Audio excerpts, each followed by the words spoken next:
ನಾನು ಸರ್ ರಾಜೇಶ್ ರೆಡ್ಡಿ ಮಾತಾಡೋದು. ಕಾರ್ಡಾಧ್ಯಕ್ಷ ತಿಪ್ಪೇರುದ್ರ ಸರ್. ರಾಜೇಶ್ವರಿ ಮಾಟ ಮಂತ್ರ ಮಾಡಿಸೋಕೆಗೆ ಭಾಳ ಸಪೋರ್ಟ್ ಮಾಡ್ತೀರಿ ನೀವು. 9ನೇ ತಾರೀಕು ಮೇ 9ನೇ ತಾರೀಕು ಬಂದು ಜಗಳ ಮಾಡಿದ್ಲು. ಇವತ್ತು ಮೇ 15. ನಮ್ಮ ಮನ್ಯಾಗ ನಮ್ಮ ನಾಯಿ ಪರಿಸ್ಥಿತಿ ಹೆಂಗೈತಿ ನೋಡ್ರಿ ಸರ್. ಆದಷ್ಟು ನಾನು ನಮ್ಮಪ್ಪ ಸತ್ತೋಗ್ಬಿಡ್ಬೇಕಂತೇಳಿ ನೋಡಿದ್ಲ ನಿಮ್ಮ ಮಾತಾಯಿ. ಆದರೆ ನಮ್ಮ ಬದಲು ನಮ್ಮ ನಾಯಿ ಸಾಯಕತ್ತೈತೆ ನೋಡ್ರಿ ಸರ್.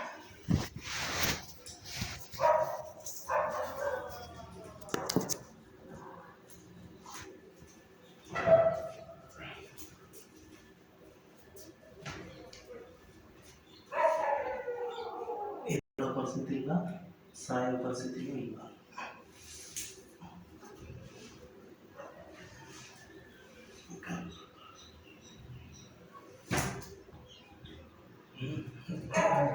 ವಿಡಿಯೋ ಬೇಸ್ ಚೆನ್ನಾಗಿ ನೋಡ್ರಿ ಸರ್.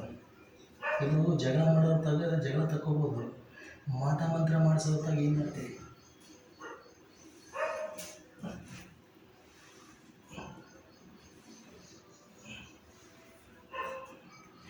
ಭಯಂಕರ ಸಪೋರ್ಟ್ ಮಾಡ್ತೀರಲ್ಲ ಸರ್ ರಾಜೇಶ್ವರಿಗೆ. ನಾನು ಕಾಡಾಧ್ಯಕ್ಷ ತಿಪ್ಪೇರುದ್ರ ಸ್ವಾಮಿ. ಅಕಸ್ಮಾತ್ ನನ್ನ ಪರಿಸ್ಥಿತಿಯನ್ನು ನಮ್ಮ ಅಪ್ಪನ ಪರಿಸ್ಥಿತಿ ಆಗಿದ್ರೆ ಏನು ಮಾಡಬೇಕು?